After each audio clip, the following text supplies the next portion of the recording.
Hey everybody, it's time with Bruce Buffer. I am not Bruce Buffer. I'm TJ DeSantis. I produce It's Time with Bruce Buffer. I do not host It's Time with Bruce Buffer. So you're probably wondering, why am I hosting It's Time with Bruce Buffer? Well, Bruce is down in the Bahamas. He's playing poker. It's a rare week-long getaway for the voice of the Octagon, but he's gone, so I'm here.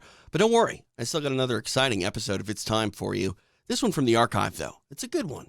We're going to grab a good one for you for a best of show. On this episode, we are joined by former UFC middleweight champion Michael the Count Bisping. We talk about a ton of stuff. And right around this time, I guess it was recorded last May of 2022, Jake Paul was going after Michael Bisping. So we talk about that. So there's your headline. But yeah, sit back, relax, enjoy. It's Time with Bruce Buffer. He'll actually be on it, unlike now when he's not. All right, enjoy. From the shores of Malibu where the waves are pumping, to the Great Wall of China, and back to the streets of Phoenix, Arizona, where the UFC is coming. We are live. This is It's Time Radio, the show we talk about what you think about but may be afraid to voice. We'll talk about it for you. Sex, drugs, rock and roll, politics, UFC, you name it, we talk about it.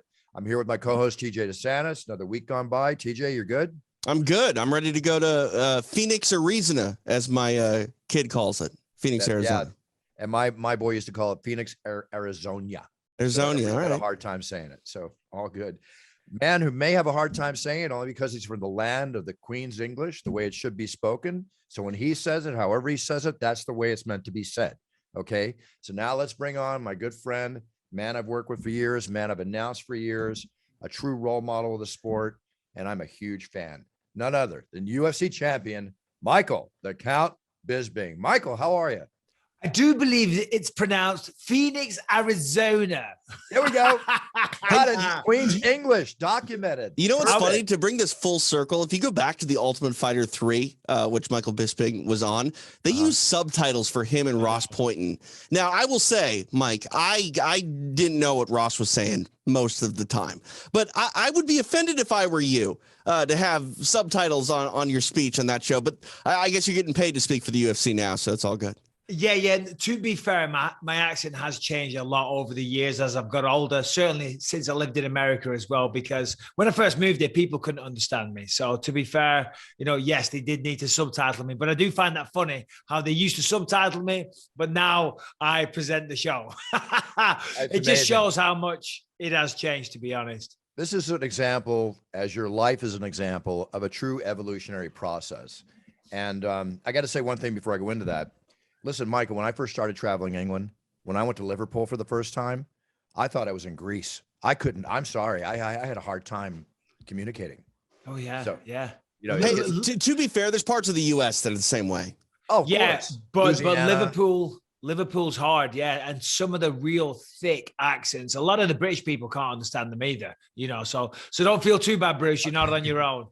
All right, good. Well, I think you could hear them on display, like with yourself, Mike, Dan Hardy in the past, John Gooden. Like there's just those three accents alone are pretty different from one another.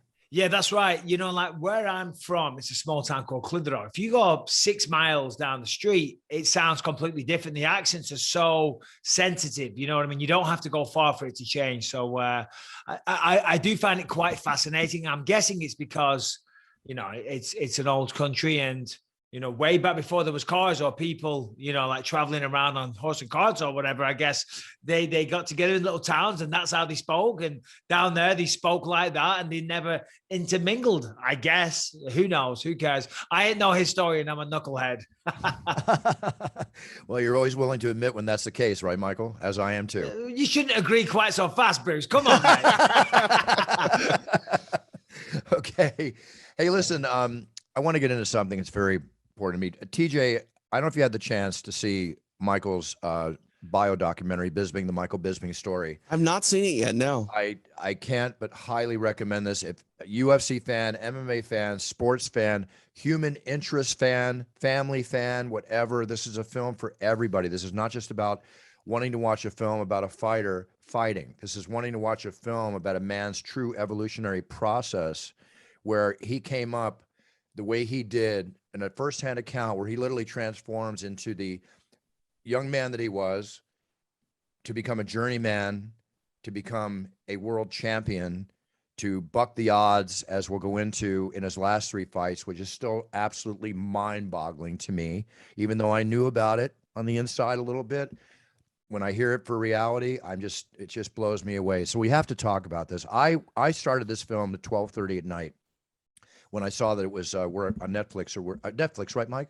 No, it's Amazon Prime or Pardon me. Video on Demand, wherever you get that right now. Pardon me, Amazon Prime. That's where I watched it. And I started at 12:30 thinking, okay, I want to see what it's like. I got to get up at 6 in the morning. I got a film schedule, the whole bit. TJ, I was captivated. I had to watch the whole thing. I could not stop watching this film. Michael, if anybody gets to know you, they know the man that you are, as I've gotten to know you. But to see this film, for people to see what you are like behind your guns, your family story, the beautiful, beautiful, one of my favorite parts of this whole film is just your beautiful marriage to your wonderful wife, Rebecca, and how from the age of 18, this wonderful woman stood beside you through thick and thin, and your changes in your personality and your own maturation process. To be, if she's not an example that truly behind every successful, amazing man, there's a wonderful woman, however that term is said, I don't know how else to put it. She's a true example of that, for real. Yeah. No. I'm very, very lucky. She through thick and thin, as you say, Bruce, and it got very thick and it got very thin at times. The money was thin and the trouble was thick. And yeah, she stuck by me throughout it. Well, first of all, just want to say thank you for the kind words, Bruce. Truly do appreciate it. The feedback that I've had, to be honest, has been unbelievable. I never expected this. I mean, I think just at the Apex alone on Saturday, you were one of them. I think 7 or 8 people came up to me and were saying how they were blown away. People saying they were brought to tears and things like that. So, you know, it's very, very nice. Universal Studios also emailed and said it's one of their biggest documentary releases ever of all time. So that was very, you know, welcoming news. But yeah, you know, I mean, I was a little nervous at first, you know, because I'm very honest on there.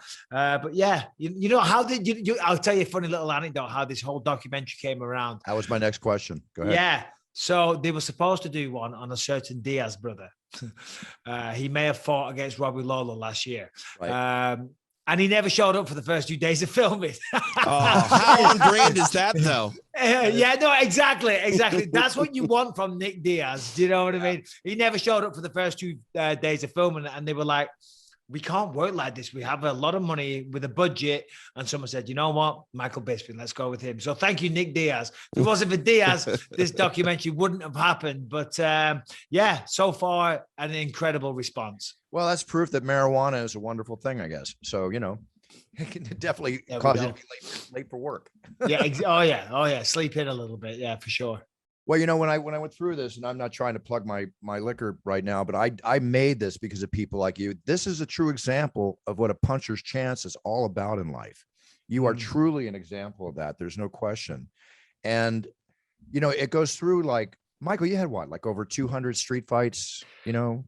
Yeah, I don't know. It was a lot. It was every week. There was multiple per week. You know what I mean? I was out of my mind. See, when I was younger, I didn't know any better. I saw a lot of violence growing up, sure. and I thought it was normal.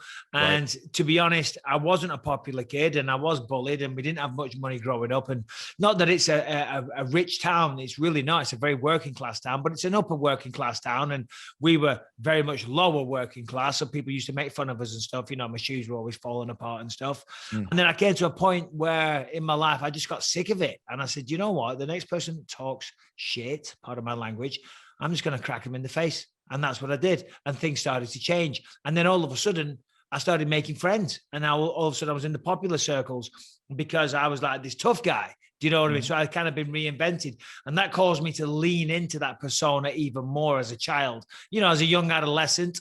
So I kind of became this guy. I was always getting into fights. If somebody thought they could beat me, then we'd meet up. And of course, that's no way to live your life. But you know, I'm talking 15, 16, 17 here. So, you know, I was lost. I was a very silly little boy.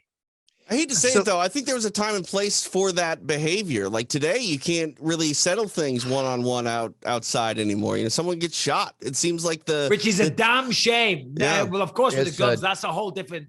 That's a whole different conversation. But yes, you're right. You know, once upon a time, if you had a problem, like in my town back in the day, I remember if we were getting in a fight, the police would come up, they break it up, they go, right, you go that way and you go that way.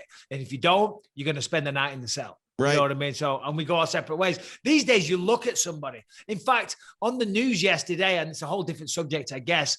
I saw on an English TV show. I still watch those on Amazon Prime. Once again, they're saying to stare at somebody now is being considered. They're considering making it an illegal offense, which is just wild. Do you realize? Do you realize with that statement, we are getting closed down on how we can communicate to man or woman? We're getting closed down on what we can say.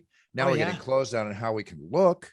I mean, pretty soon we just might as well look straight forward and walk around like a bunch of zombies. I mean, this is ridiculous. Well, pretty soon we'll just send out our robots to do all of our errands for us, and we'll They're never already have delivering to look at packages. anybody. I saw one of those little R2D2 robots in Santa Monica the other day. Like, what the frig was that? Well, in Shanghai, they've got like these robot dogs walking around trying to see if anyone's breaking the lockdown rules. It really is like we're living in a science fiction world these days. Just remember, Michael, I say it all the time. Everything in film has come true, from Buck Rogers to space travel.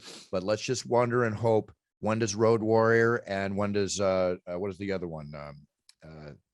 The Harrison Ford movie, Blade Runner. When does Blade Runner and Road Warrior take place? Well, Demolition Man. I don't know if you remember that movie. I love that movie. It's a great film. You know what I mean? Completely 5D credits. You know, you use bad language, you get fined. Right. Yeah. So, you know, it's overly PC. But I don't want to have the sex with the friggin' orb in my hand. Okay, that is not whatever they had sex. Remember they put on the helmet or something. Right. That might be fulfilling, but that's not exactly. I don't remember that bit, Bruce. Trust you to remember that. Of course, I remember it. He's with her in the room. They're about to have sex, and she pulls out this little thing to put on the head, and that's right. That's right. Sandra Bullock. Yeah. Is this the one with the 3 shells? Yeah, with the 3 shells instead of toilet paper. Yeah. I remember being a little kid when I was watching that, and I was like, okay, I'm gonna grow up one day and figure out what the hell the 3 shells are for. You know, I'm just too young to know. I still don't know. No, you know no what? idea. In Brazil, you know, there's certain practices like that. You know. All right, we're just gonna leave that there. We'll leave that there, but I'll leave it at that. But anyway, yeah, that's the story there. So, I got a little track there when you went off track. No, my bad. Hey, one thing I'd like to say, Mike, about your story. I saw someone on Twitter the other day say, who became a UFC champion that you didn't expect to? And my answer was Michael Bisping. And one thing that I think really sticks out about your story, Mike, is you were one of the probably hardest impacted fighters when competing against other athletes on TRT and things like that. It seemed to me like, you know, the sport did you kind of dirty, you know, in that sense, in your era, but you came back and really took control of your own destiny. And obviously you are a UFC champion. Was it hard to ever not just sort of look at the hand you were dealt prior to becoming a champion and just going like, what the F, like, what am I doing here? Well, no, not really. The sport never did me dirty. Those cheating, foul bastards did me dirty. That's who did me dirty. People that take steroids, and I don't know how they can look at themselves in a mirror. And when you're competing, listen, if you're a grown man and you're not competing, yeah, of course, do you know, whatever makes you happy. But if you're competing in an octagon, then I feel there should be a certain moral code that one abides to, and they're not doing that. But yeah, no, there were certain times, you know, certainly when I lost the vision in my eye, I was, you know, you have your dark moments where you kind of, for want of a better expression, feel sorry for yourself and think, I don't believe this has happened to me. And then when I was still continuing to fight, the doctors were always warning me, Michael, if anything happens to your other eye, you're going to go blind. And I always said, well, lightning doesn't strike twice. You know what I mean? I lost vision in one eye. It ain't going to happen to the other eye. You know, and then right at the end of my career, I did start having problems with my other eye. And I was like, I don't believe this. Talk about the worst luck in the world. But, you know, you can't live your life like that. You know, I had a great career. It led me to a life that I never thought I would live. I'm working with the great Bruce Buffer every couple of weeks. You know, I'm living in California. You know, I mean, this career of mine brought me a life I never would have dreamed of. So no regrets whatsoever. You know, it's a life that you've been able to provide beautifully for Rebecca and your daughter, Elle, and Callum, your son.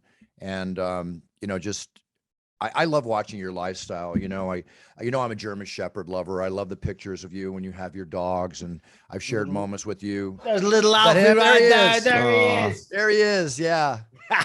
Yeah. It's so good. They are our children, no matter how you cut it. Michael, when you were diagnosed in 2013 after Vitor's fight, with the eye injury and such. I mean, they talk about in the film how the last 3 times, if I'm correct, that you fought, of course, with the knockout of Luke Rockhold on 2 weeks' notice, if I'm not mistaken. Was it really actually 10 fights that you fought, or was it 3 fights with one eye and 10 fights with eye injury? How's that really? Can you lay that out for us now that you've been so open about it? Yeah, no, it was. I mean, I lost the vision in my eye shortly after the Vitor fight. I mean, I had the Alan Belcher fight, but I wasn't aware of the condition then.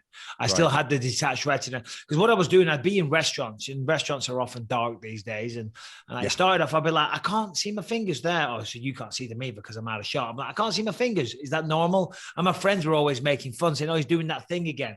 But eventually it ended up to where my hand was right in front of my face. And I'm like, right, well, I know this isn't normal. So I called a doctor and they looked into it. They said, yeah, detached retina.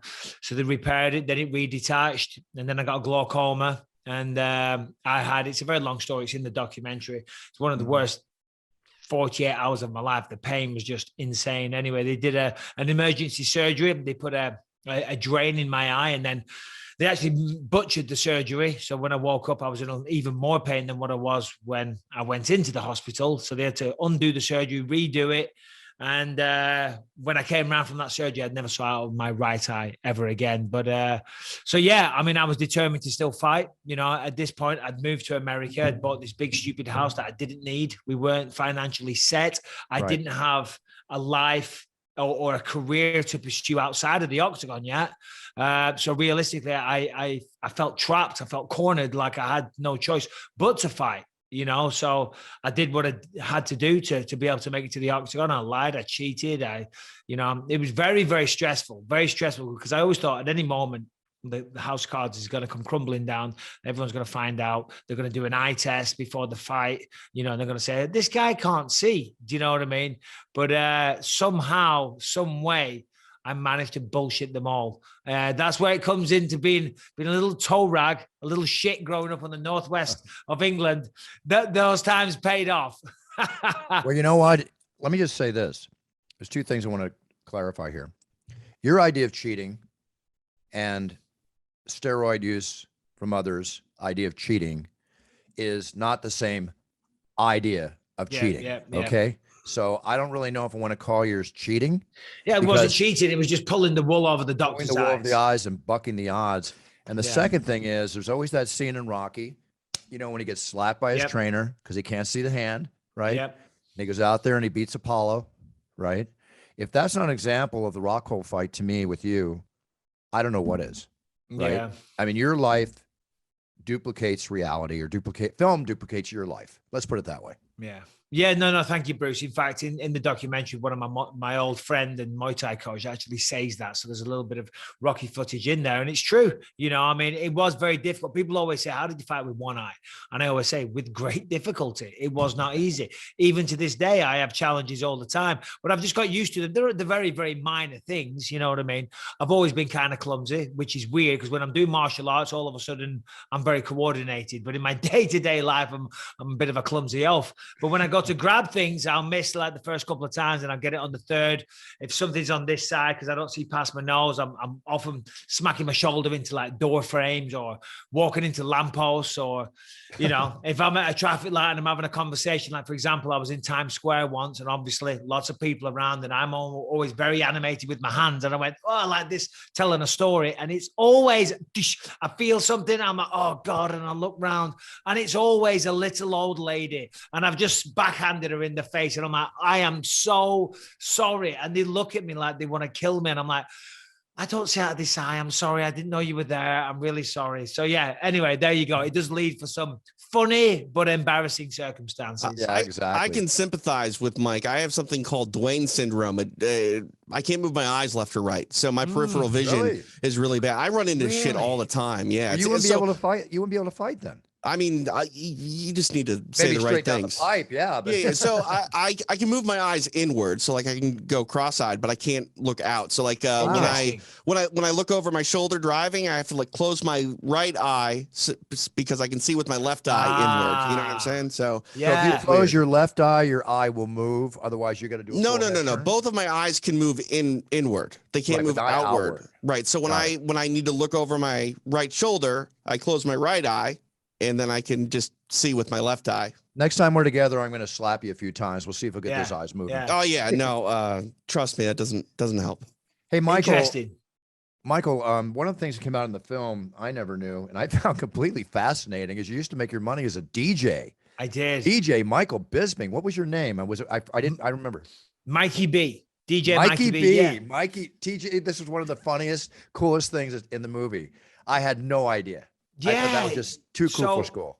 I was obsessed with martial arts, and then in England, it's about 16 people start going out drinking, which again leads to always getting in fights and stuff, because a 16-year-old's got no business plowing themselves with alcohol on a Friday night, you know. Right. But anyway, so then when I started going out drinking with buddies and I realized there was girls and stuff like that, I wasn't bothered about martial arts anymore. And I remember I walked into my friend's house, walking home from work one day, and he had a set of turntables.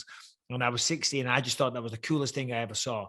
So I saved up, I bought the turntables off him, I started collecting records, and I wanted to be a DJ. And I'm very much an obsessive kind of person. With martial arts, I was obsessed. Now all of a sudden I discovered I'm going to be a DJ. So I was all in on that for a long time, for probably about 10 years. And, you know, I had a little bit of success. I DJed in a lot of nightclubs and stuff, but wasn't really making a lot of money. And then I came to a point in my life, I'm like, what am I doing? I'm never going to be like, you know, headlining, having a residency at Hakistan or anything like that, you know. So I thought, right, I've got to do something else with my life. And then that's when I discovered mixed martial arts and put everything into pursuing that.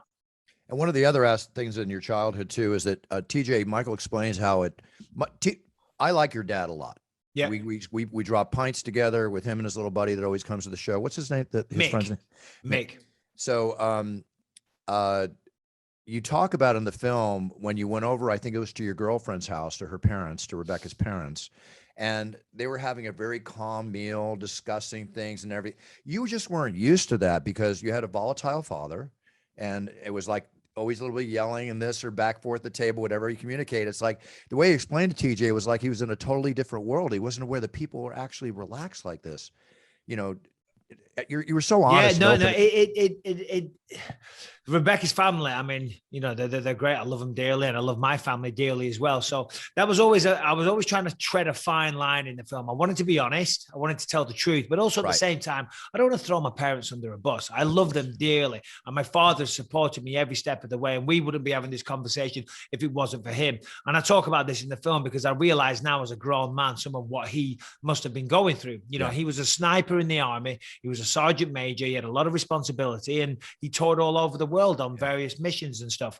All of a sudden you come out of the army, there's no skills, there's no need for his skills on, you know, as a civilian. All of a sudden he's pumping gas at a gas station. Do you know what I mean? So I can only imagine the come down, the depression. You know, I think there was a bit of alcohol involved. There was no money. Do you know what I mean? So he was probably going through a bit of depression, PTSD and stuff like that. And yeah, you know, he had a volatile temper. So did my mom, you know, so the entire house was like that. And it was always, for want of a better expression, World War III at our house. You know, Christmases were always crazy. Do you know what I mean? They were always the biggest arguments. You know, it was. And I remember when I first started going out with Rebecca, and I'd go to her house and we'd sit there at dinner, and I'd be like, and everyone's just so polite. And if someone talks, everyone sits and listens. And then they give their feedback when they finished and all the rest. And I'm like, all right, hold on a minute. This isn't going to last very long. You know, at some point, I can see she's getting annoyed. She's going to throw something in her face. A plate's going to come flying across there. I'm like, any minute now. But no, it wasn't like that. And I was like, oh, this is how people are supposed to behave, you know? So not that my parents didn't show me how to behave, because of course they did, but there was just a lot of arguments, you know? Right. Understandable. You know, I had a very strong father too, served in the Marines for 13 years, World War II in Korea. I'd walk in the room at 6 and say, hi, Dad. He'd say, son, raise your voice. Let him know you're in the room. Shoulders back, chest out, you know? That's Well, that certainly paid off for you, Bruce. Let's be yeah, honest. it did. It did. Yeah.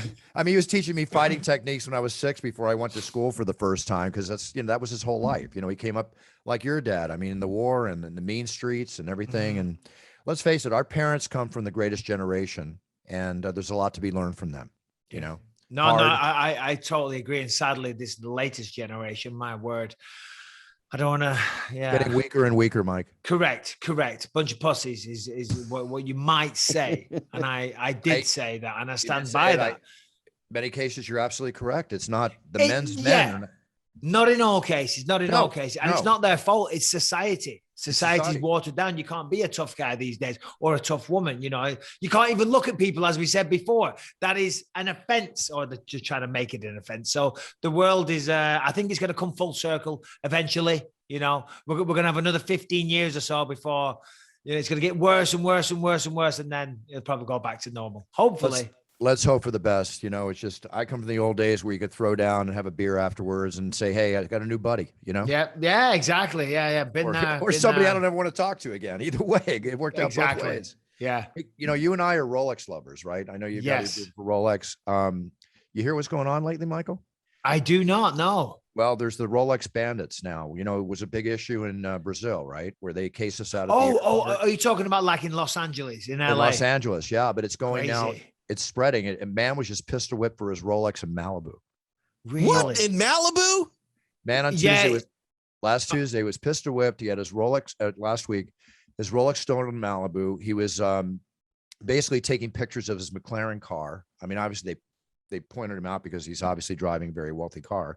And when he was taking pictures, his people rolled up on him, bopped him in the head, stole his Rolex. And this is happening on Melrose. They're taking people down, just walking down the streets of Melrose to grab the rollie. It's happening a lot. It's on the news a lot around here, the local news. And it's got to a point where even I remember one night, because I have a few nice watches, and I said to my wife, I said, you know what, I think when I was going into LA for dinner a few weeks ago, I was like, maybe I won't wear this because it's just not worth it. Not that number one, I'm not looking for confrontation when I go out for a night out. Secondly, if they've got a gun, then good luck fighting you out of that situation anyway. So it's just not worth it. But that's a really sad situation that even myself, that's a quote unquote tough guy, you know what I mean, has to second guess whether or not I should wear a watch, because it happens a lot. It is wild. They're following people home to their houses. They're robbing them there. The crime's out of control at the minute. If you're not safe in Malibu, you're not safe anywhere. Well, you're not safe anywhere, period. They had another situation in Malibu 2 months ago where a man and his two kids and his wife were on the beach, and then two homeless guys came up to him. The guy got in their face to get away from his kid and his wife and kids ran away. One guy chasing them. The other guy pulled out a machete and cut the guy on his forehead, just actually swiped him with the machete in friggin' Malibu again.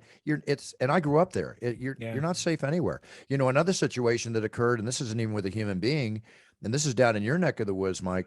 The coyote? The coyote attack on the Huntington child Beach. on the beach. Yeah. His mom, TJ, his mom just went to take a dip, and the kid's on the beach, and the friggin' coyote comes over to get the kid. There's got to be something wrong with that coyote, because coyote attacks are 9:45 p.m. at night. It was nighttime. That's coyote hunting time. Yeah, but coyotes are pretty skittish animals. They generally run away from people. So for it to attack, I don't want to say that it had rabies or something, but there's something wrong with the coyote. Yeah, no, you're absolutely right, TJ. And I think they did mention testing for rabies because, coyotes, that is very, very rare. But of course, there was a big uproar about it. But it's very rare. We do live in their neck of the woods. They've been here for thousands of years, and then we move in, and then God forbid, that child's going to be okay, and that's the main thing, But I hope so too. We have them around here where I live at the beach here, and they're everywhere. They're everywhere. I don't want to say where I live, but it's just got to be careful. In Malibu, they got 3 of my cats one time. They would triangulate over a nighttime. They triangulate, watch the pattern, and boom, they nail them. See, I lived in Minneapolis and had no wildlife, and I lived in the friggin' woods up there in Minneapolis. I move out here, one of the biggest metropolises in the country, and there's more scary-ass wildlife here than anywhere else, I think, in the country. I've seen mountain lion here in my neighborhood. I've seen a bobcat. You got the coyotes that, like you said, are almost gang hunters, Bruce. Snakes everywhere. Seriously, it's a dangerous place. I got them here, too. I was just, how mean a raccoon can get? Oh, I had a pet raccoon. I do not know, but I'm sure tear you a new a-hole if they have to. They're scrappers. So I'm with a friend of mine, and we're in my jacuzzi out in back, right, in my pool, right. This big ass, I thought cat got in my backyard, and this big, like I'm saying, like 25-pound racky, just casually walking by the jacuzzi in the pool, just checking everything out. It's like wildlife's beautiful, but I don't want to screw around with it, man. No. Those guys will get you. I've never seen a raccoon in real life in England. Oh, they're beautiful. Oh, I'm sure they are. I mean, I've seen them on cartoons and stuff. But in England, we don't really have extreme wildlife, which I do. I'm fascinated. Yes, you do. Yes, you do. After 6 Guinnesses, there's some extreme wildlife. Hey, listen, on a Friday night on the main street outside the kebab shops, trust me, you're going to see a lot of wild stuff. But in terms of actual wildlife, I think as good as it gets is a badger. And you don't really run into them. Do you know what I mean? There's no bears. There's nothing like that. There's got bats. You got bats. We do have bats, but the tiny little ones. But nothing really that's going to harm you. Nothing exciting. Beautiful birds of prey and stuff like that. But in terms of bears or mountain lions, nothing. Lions and tigers and bears. Well, you know what? Whether it comes to wildlife or wild assholes that are causing these problems in the world, when I've taught self-defense, the first thing I teach self-defense is observation. Oh. Well, no, observe and avoid. Observe and avoid. If you step into it, then you're in it. You know? Yeah, no. We always got told first lesson of martial arts is to avoid it. That's absolutely correct. Absolutely correct. We know we can take care of ourselves. I don't need to. But sometimes that's not. You touch me. Possibility. Don't put your hands on me. Don't get. Don't interfere with my loved ones. I'm not that person anymore at all, though. At all. I mean, I haven't had a physical confrontation. I walk away now. I won't get involved unless. Yeah, I got punched in New Orleans. Last year, I got punched in the face. I heard about that. What the heck happened there? I heard. Yeah, I just laughed and walked away. Yeah, we'd never been to New Orleans. Keep hearing a lot about it. Great food. You got to go check it out. All the rest of it. So we had some time off. I said, yeah. So we went there for the weekend. My wife and the kids. And on the final night, because Bourbon Street's not really our kind of scene at all. Mine either. No, hell on earth. But I said, come on, final night. Let's walk down there and soak up the vibe, so to speak. Go check it out. I'm walking along. My son Lucas, he's absolutely terrified because he's never seen anything like it in his life. And there was a little, there was a group of young men, and they're playing drums, but on like some buckets upside down, right? And they're playing drums on these buckets, and there's like girls, and they're dancing and they're twerking and stuff. It was a wild scene, So being a tourist, I pulled my phone out and I'm doing a little Instagram story, and this guy comes up to me and says, "Yo, you can't film me." I said, "Yeah, I can." He said, "No, you can't film me." I said, "Buddy, it's a tourist area. If I want to do a story, I'm going to do a story." And then he got right in my face. He said, "Put the fucking phone down." I said, "Suck my dick." And fair play to him. Because as soon as I said that, he went, boom, punched me right in the face. But I'm not trying to sound like a tough guy or whatever. But it was literally the weakest punch I've ever felt in my life. It literally was like that. There was just nothing. Like a liquor punch. It was just so, there was just like no force. It didn't hurt at all. Granted, I'm used to taking punches. So my initial reaction, knee-jerk reaction, wasn't posturing or nothing, was to literally just start laughing out loud. I was dying with laughter. I'm like, oh my God. I said, "You're acting all tough and that's your best shot?" I'm like, oh my God. I said, "Forget it. You're good. Hit me with your best shot." Yeah. And I'm with my kids. Say that's more terrifying than anything? Like, you just hit a dude with your hardest shot and he just starts laughing at you? So all right, well, here's my next question, Michael. What if he cracked you? Would you come back? Well. See, the thing is, I was with my wife and kids, so I'm not going to start rolling around. And he was with there's a bunch of let's be honest, there's a gang of them all there. Someone probably had a knife or a gun. So I wasn't going to do that anyway. But the funny thing is, so I talked about it on my podcast, right? And somehow word got back to this guy. He did his own video on YouTube. So now I've done my own. It's my biggest video on my YouTube channel. So like 3.5 million views. And so I tell the story. Then he comes on and he tells his side of the story, which, to be fair to this guy, he might be a little toe rag, but he's very honest because it matches perfectly my side. It's hilarious because you got my side, then you got his side. And thank you very much, because that's paid for that trip to New Orleans about 5 times over. It's brilliant.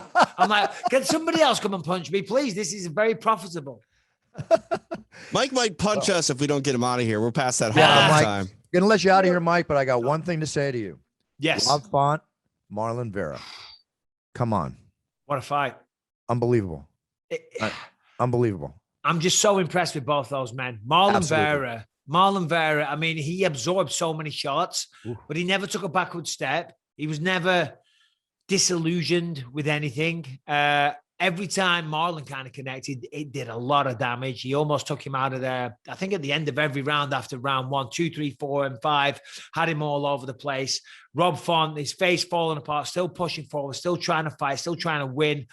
Endless respect for that man. And Marlon Vera, the way he handled himself throughout the entirety of the fight, the post-fight speech, everything. I mean, I'm a good friend of Marlon's. We have the same coach in Jason Perillo. So, but endless respect for both men. And that fight there, that just kind of encapsulates the greatness that you see every weekend at the Apex or in the UFC octagon, you know, because fights like that really are what this sport is all about. Unbelievable. I appreciate you saying that, because when I've been talking about it with friends and such, I've been telling them that fight from beginning to end and to the interview had every bit of drama, everything I love, everything the sport is all about, with mutual respect right there. No bullshit, no asshole techniques, no whatever. That is what our sport is all about.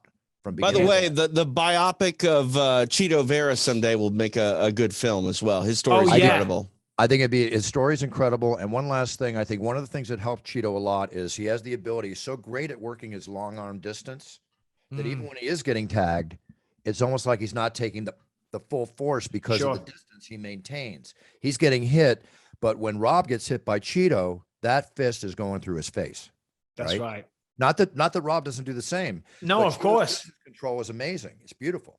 Yeah, Cheeto was doing a very good job of rolling with the punches. He was blocking a lot of them on his elbows and his forearms. So when you first look, you think, well, he's eating a lot of shots, but his defense was very tight, very good. He was rolling with a lot of the punches. And just both men, you know, I mean, it was an incredible fight. I mean, you were there, Bruce, the atmosphere in there, a small crowd, but it sounded like there was thousands of people in there because everyone on their feet, losing their minds. Yeah, I'm privileged to be a part of it. I absolutely love, and I'm so grateful for my position with the UFC, and, you know, because it still keeps me around this sport, you know, so yeah, I love it. That makes 2 of us, Michael. I just re-upped for another 5 years. So. Oh, nice. Congratulations. Hey. I mean, come on. Is that a surprise? I mean, the UFC wouldn't be the UFC without you, Bruce. I mean, what's it called? Joe Martinez does a great job, of course, but come on. You got to have the buff on the big ones. Well, sharing with you is always an honor. And you're right. Saturday night was the loudest Apex show ever. Are you going to be in Phoenix next week? I am not. No, sadly. So I enjoy. I'll be sitting at home watching it on the couch. Yep. Best seat in the house, baby. There you go, baby. Yeah, this is going to be a hell of a show. That card is sick. Yes. Sick. Well, I'll talk about it with TJ after. Let me let you go. Please. Hey, there's the elephant in the room. We didn't talk about it. Jake Paul. We didn't talk about it. Yeah. Jake Paul. What's up? Yeah, nothing. Listen, he called me out, and I mean, the fact that he doesn't see what the issue is by calling me out, the joke's on you, Jake. I'm 43. He even put a tweet out and said, let's see if you're really about that life, Bisping. I'm like, about that life? I've been about that life for about 20 years. I'm 43 now. I've got one eye. I've got no knees. Do you know what I mean? I've had a long storied career. Now, in a one-on-one fight, I will put you to sleep. And that is an absolute fact. However, whilst it is very tempting to have a fight with this guy, a boxing fight, number one, getting cleared by a commission is going to be very difficult, but I'm sure we could do an exhibition bout. But I've been there, done it, got the t-shirt. I've moved on with my life. I don't want to risk my eye. And to be honest, I just feel that lowering myself to Jake Paul would tarnish my legacy, for want of a better word. Money's great, but there's lots of ways to make money. Sharing a ring with Jake Paul is not something I aspire to. I always wanted to fight Anderson Silva when he was the greatest fighter on the planet. I am not aspiring to fight a goddamn fucking YouTuber. Do you know what I mean? And he is out there like Eddie Hearn, the boxing promoter. It was so funny. They had that big fight at Madison Square Garden at the weekend. Yeah. Amanda Serrano and Katie Taylor. Great fight. Incredible fight. And Jake Paul was like Eddie Hearn's shadow, and everywhere they went, he was just getting mocked. And because Eddie Hearn even said to his face, and I actually felt sorry for Jake, because Eddie Hearn said, God bless you. You're dedicating yourself and you've won a couple of fights. He said, but you will never, ever be world class. You'll never be a world champion. And if Dana White said that to me when I tried out for the Ultimate Fighter in 2005, that would have broke my heart, and right. Then, but his retort was, will you give me anyone on your roster? I will fight them under 10 fights. So then Eddie Hearn turned around and said, okay, well, I'll tell you what, I've got a guy. He's your size. He's a cruiserweight. He's 1-0. And he went to the Olympics. So that means he's a good amateur boxer. He went to the Olympics. Jake Paul, nothing. He wants easy fights. Listen, no disrespect to the basketballer, to Ben Askren, great MMA guy, can't punch his way out of a wet paper bag. And for Tyron Woodley, sadly, that ship has sailed, he's a mature man now. So Jake Paul, God bless him. He's a little sideshow. He's making tons of money. And I commend him for that. I really do. Nothing personal against the guy, but come on, buddy. Come on, mate. Michael, I heard the California Commission would okay you possibly. I think I read that somewhere, but let me just say one thing direct, my friend. $5 million guaranteed pay-per-view piece. What do you say? I say yes. Yeah, okay. Yeah. Fuck it. Hey, I'm going to go down to the gym on Friday. I'm going to spar a few rounds. Nice and light, nothing crazy. Yeah. I like to do that still. That's why I was always in good shape. My favorite part of training was sparring because I love it. So you're going to pay me to spar Jake Paul? Come on. Or box his head off, or beat him up, knock him out, whichever way you want to put it.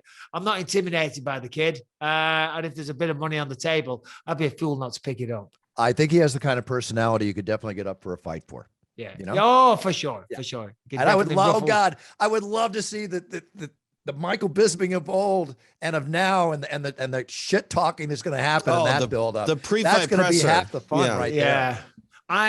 But I'm not actively pursuing a fight with Jake Paul. That to say that sentence is embarrassing. All I know is if you do it, I'm going to do everything I can to announce it. Because Well, it's probably not going to happen. All right, well, gents, I'll leave you to it. Enjoy the rest of the show. Bruce, pardon me, always a pleasure. Buff is great. That's my nick. It's okay. TJ, pleasure, my friend. Have a great rest of the show, and do this again real soon. I forgot to mention your son, Lucas. Yes, right? I apologize.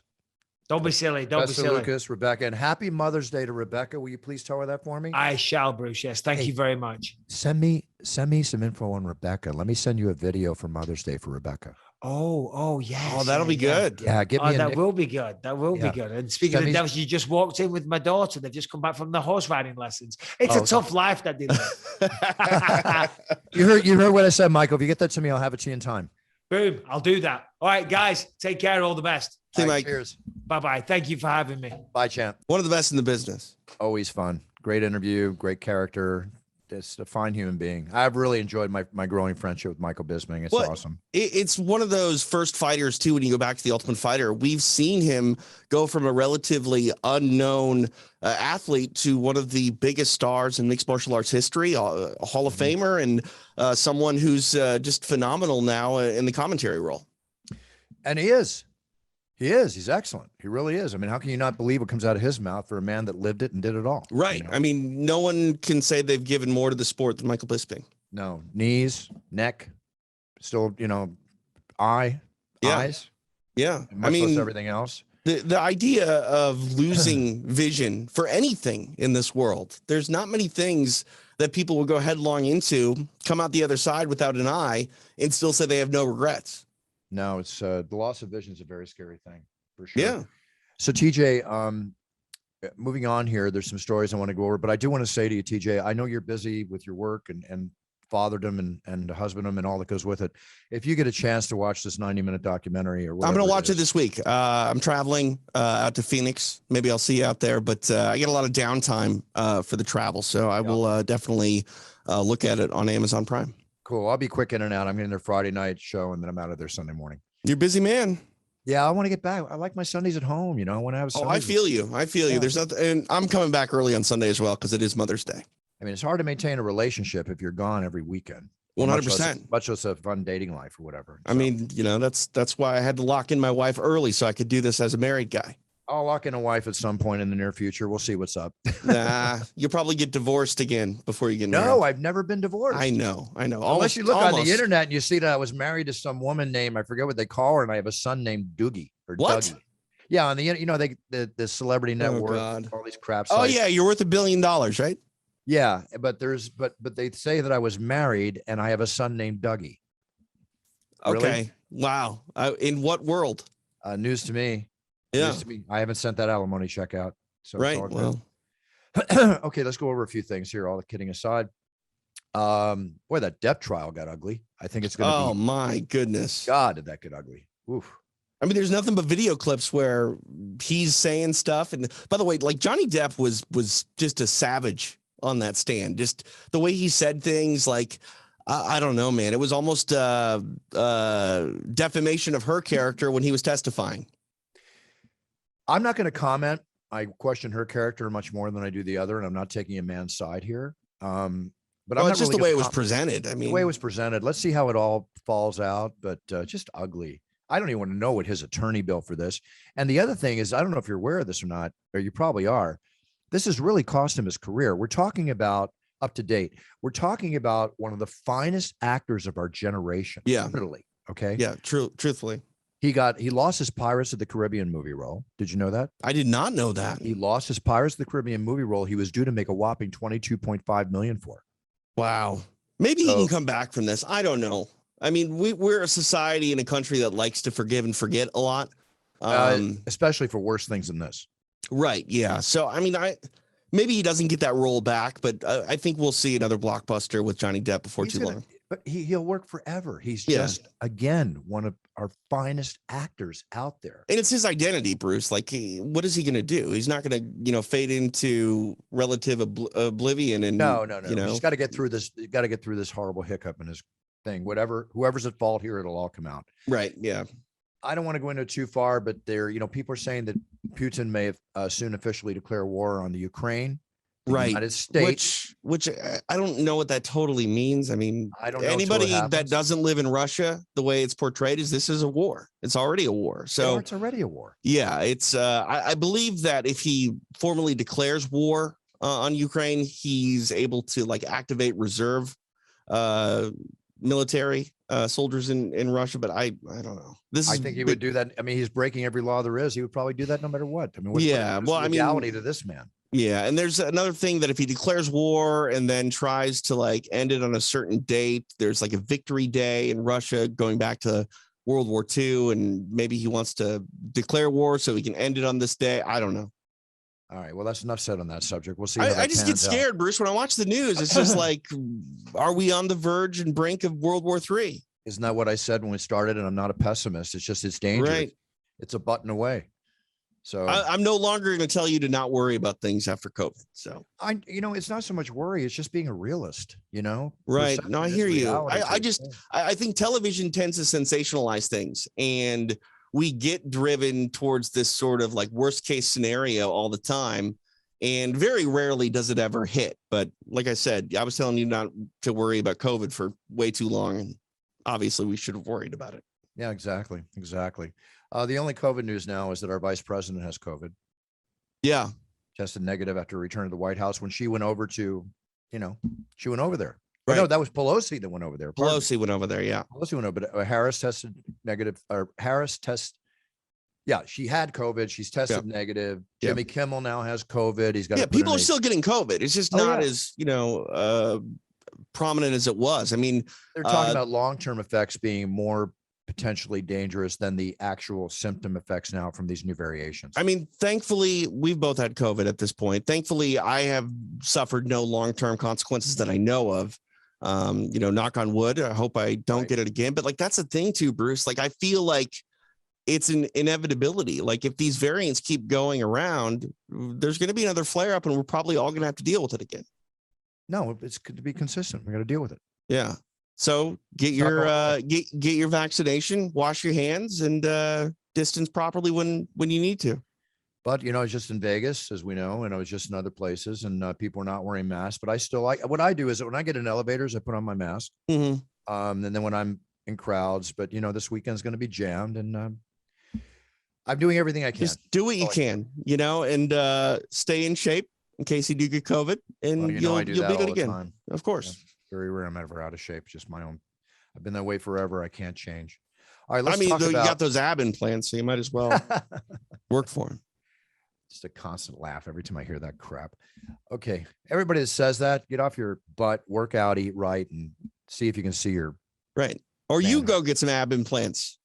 I Not can't you. even talk. I think them, it's just the most them. ridiculous thing I've ever heard. It's ridiculous. Yeah. It's just so ridiculous. Okay, now what's also ridiculous too, they're coming out with the with this Masvidal Kobe Covington situation. Oh man. The pictures with the broken tooth. Now, what is this thing about the brain damage? I mean, has there been any documentation? I don't know. I mean, I've heard this from other people. This is a charge that they're waging on Masvidal. I don't know. I mean, I struggle to think that Covington sustained brain damage from one shot, but those things do happen. This was an assault. I'm of two minds on this. I don't think Jorge Masvidal should have done this. It's against the law. I'm never going to condone that. No. But at the same time, there are repercussions for doing things the way that Colby does. And again, I'm not saying that this is warranted, but I understand. And, maybe he will think differently about dealing with this. I hope he doesn't have brain damage. I hope, everything shakes out for the better for him. And I don't know. We'll see where he goes from here. We'll find out. We will see. Right now, where we go from here is UFC 274 in Phoenix. and I wish the best for Colby and everything involved there. It all comes out in the wash, however it should be. Justin Gaethje, Charles Oliveira for the lightweight title. What a good fight. Can't wait. The Rocky Bruiser against the talented ground fighter and Bruiser himself. This is going to be a very technical, very talented fight. I mean, Oliveira is another guy that I never thought would become UFC champion. He's been around the UFC for so long, always been a contender, always a bridesmaid, but never a bride. And, he defended that title against Poirier. He looks phenomenal, and he's going to have to be phenomenal if he's going to get past the human highlight in Justin Gaethje. Well, Justin Gaethje seems very, very up for this fight. Biggest fight of his career. I think this truly is the biggest fight of his career. And obviously, he's been in there. He's had Khabib and things like that. But the time is now for one Gaethje. Yeah. We'll have him on the show shortly after. But this is going to be very exciting. I am tickled pink and can't wait to announce Rose Namajunas and Carlos Barza. I can't wait to see this fight. It's a phenomenal rematch. In that octagon, it's a phenomenal rematch. Chandler and Tony Ferguson. Okay. This card is stacked, man. Like Shogun, who is back? Yeah. Against Ovin St. Preux? Yeah. And then Joe Lozon. When's the last time Joe Lozon stepped in the octagon? I don't remember. And coming back as Donald Cerrone, which at this point in Donald Cerrone's career, I think is actually a really good fight. You have two guys that are basically legends. Similar in age and experience coming at each other. And legends, Joe's not as well known as Cowboy is, but Joe loves to throw down, not afraid of a fight. It's going to be phenomenal. Yeah, Matt Chanel is coming back on the card. Hopefully his fight won't get canceled for the second or third time. Time. So good at that. No, this card is loaded. So I'll definitely see everybody from the Footprint Center in Phoenix, Arizona. How big of a stadium is that? It's where the Phoenix Suns play, so it's pretty big. Okay, we'll probably sell it out, I'm sure. Without a doubt. I mean, with that card, you got to, right? You got to. So here's some collectible talk. Brian, my brother, bought a 1961 Fleer basketball wax pack, of which I have two. I could run and show you what it looks like, but I don't want to leave the table. I think you've showed us them before in the past. I have showed you that one. Yeah. He paid like $300 for it 7 years ago. He sold it this week for $7,200. What? Yeah. So what are you going to do? Oh, I'm holding on to mine. They're gold bricks. He has so much stuff. I mean, if property taxes come around, Brian's like James Bond. He opens up a drawer. There's like 1,000 PSA graded. Just throw something. Yeah. You pick one up, you put it on eBay, doesn't even miss it, and then the property taxes are paid. So he's just getting rid of stuff because he probably needs more space to get more stuff. That, and he's got like duplicates. He's probably got another 5 of these packs. Wow. Yeah. Unbelievable. Jack Nicholson's axe and The Shining. Mm-hmm. What do you think it's sold for? 250 grand. Close, 175,000. Okay. And the world's I'm getting better at this. No, you're getting better. And the world's largest blue diamond. Ooh. Right? The largest blue diamond. Let me get the size of this before I quote the price. 15.10 carat step cut gem, sold at Sotheby's in Hong Kong for $57.5 million. Oh my God. The estimate was 48, sold for 57.5. What do you even do with that? That's so big. What do you do with that? I don't know. I guess you put it in a glass jar and Right. I mean, you're not wearing that. You know what I mean? You're not putting it out of your house. I guess. Yeah. Say It's got to be like an ornamental piece in your home. Yeah. It was. Well, that's a hell of an ornament, isn't it? I mean, Hang yeah. that on your Christmas tree. I would not want that around, Buff. I'd just sell it if it was mine. The way they're stealing Rolexes now, I don't think I'd want it around either. Seriously. Yeah, totally. You can't tell anyone you have it. You know what I mean? Like anyone knows you have it, they're going to try to break in your house. Did I tell you that Mike Tyson is making ear-shaped gummy? I did see this. Yeah. Yeah. That's funny. Mike calls me on FaceTime. Oh yeah. I mean, he's a nice guy. I like Mike. He's a nice guy. I'll get a call. My driver in Vegas is his driver. We've all become, I've known Mike for years, but the driver and I become friends. They go out together. They'll call me and Mike's always, it's funny. I'll get this call like at 10 o'clock at night. It's Tyson calling me to say hi. That's great. It's amazing how people get really more peaceful unless they're on airplanes with assholes throwing bottles of water at them. I don't know what's going to happen with that one. Dude. I mean, that's the sort of thing that we're talking about with Bisping. Like sometimes you need to be able to just beat up somebody, not hurt them, and that's the thing too. Like, I think you'll attest to this. It's that old Fight Club saying, like, how much do you really know about yourself if you've never been in a fight? Well, you know my line. You don't know who you are till you've been punched in the face. Right. And some people deserve to be punched in the face. Without question. Let's see here. This is a feel-good story, but it's a weird story. Okay. Okay. I like those kind of stories. A Massachusetts family living on a golf course. Mm-hmm. Okay. Which has been trashed repeatedly with golf balls since they've lived there, smashing 26 of their windows. They live near the fairway or the 15th hole of a place called the Indian Pond Country Club in Kingston, Massachusetts. Right. They've been there for 4 years. They've realized they've been pelted by 700 golf balls. Wow. Okay. I mean, this is a safety issue. They're smashing coming through the windows, right? Yeah. Like what kind of insurance do you have to have? They decided to go to court. Uh-huh. And the court awarded them $100,000 in damages. Okay. But, are they going to put up a net? Wait, but they also awarded them $3.4 million. What? For distress. They received almost $5 million in the settlement from the golf course. Come on. You live next to a golf course. Like you have to have some of this be expected. What's crazy to me, Bruce, is I assume this person lives next to somebody. Is this just going to be something that everyone sues up and down the block now because of this crazy award? I was about to say, is this going to set one of those precedents? Yeah. I mean, it's a legal precedent for sure. Yeah. Where suddenly how many golf country clubs do people know? I've been in my friends' homes that live on golf courses, and the balls come in the backyard, but not necessarily breaking the windows. It's got to be the way the house is positioned. Yeah. I mean, so whose fault is that? Well, I mean, design. I don't know. I kind of think that you know what you're in for when you move next to a golf course. I just think with $100,000, which I'm all for. Like, if you really deserve $100,000, that's fine, but you got to buy a net. You know what I mean? Like, put something up so this doesn't happen anymore. Because $3.5 million or whatever, that's great, Bruce, but that's not going to stop the balls. It's not. Stop maybe the it balls. makes you Time to move. Right. Maybe it makes you okay with it, but I mean.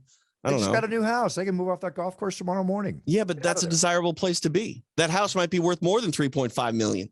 Well, if they're going to, there's got to be a thing in the settlement that, hey, okay, we paid you. Now, if golf balls hit your house, that's your fault. Right. This is on you. Yeah, it's on you. Okay. Now, one thing that I do like seeing is the convictions being put forth against these people guilty of the January 6th, 2021 Capitol riot. Right. A former New York City police officer was convicted Monday from assaulting a Washington, D.C. police officer who you'd recognize him in a heartbeat. You've seen him interviewed many times, suffering post-traumatic stress from the situation. The 56-year-old ex-NYPD officer now faces a maximum of 20 years in prison. They're handing down indictments. Wow. Yeah. And I have no problem with it. I mean, I'd rather get 20 years, but. Again, let's take politics out of it, okay? Anybody that storms the Capitol and breaks in with force deserves what they got coming. That's my whole point. And doesn't matter if you're red or blue. Like, dude, you can't do that. Well, when you have a situation like that, another thing that's kind of horrific in March, TJ, now I don't know if you can explain this. A record 4.5 million Americans quit their jobs. Oh, yeah. Yeah. quit. Yeah. Mm-hmm. Now, a lot of that has to do with employers requiring workers to return to the offices. My wife went back to work last week for the first time in 2 years, went into the office. Wow. But they only do it now 3 days a month. Yeah. What do they call that? Hybrid? Yeah, I don't know.